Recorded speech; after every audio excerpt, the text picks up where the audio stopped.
танк полигонында туган илгә мәхәббәт, батырлык, ватанпәрвәрлек турында җырлар яңгырый. Казан филармония артистлары чыгыш ясый. Аларның да күбесенең туганнары, дуслары өлешчән мобилизация буенча чакырылган. Минем танышларым арасында да мобилизация белән алынган егетләр бар.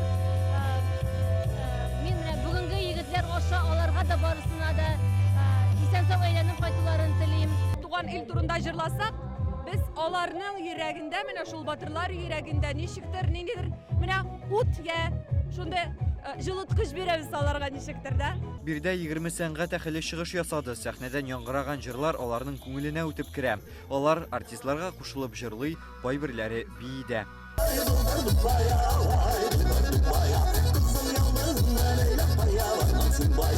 Мондай концертлар бездә еш кына бигуши, дәрт, моң бирә. Сайын булса да әйбәт.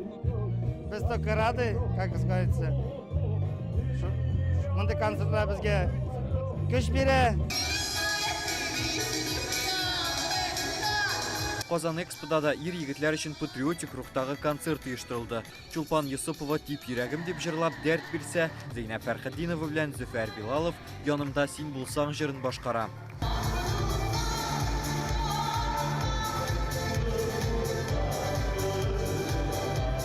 Әлбәттә, инде менә шундый концертларны оештыру ул дөрес хәл. Чөнки барыбер бераз гына кайф күтәрелә, обстановка үзгәреп киткән кебек. Шуңа күрә инде барысы да яхшы һәм шулай булырга тиеш. Җырлар бик матур, яшь концертлар әйбәт үтә. Ерак күрше районнардан киләләр. Концертлар бик әйбәт, бик яхшы. Мондый концертлар артистларны да, ир егетләрне дә берләштерә ди оештыручылар. Рүзәл Шарипов, Ләйсән Саитова, Яңа гасыр каналы.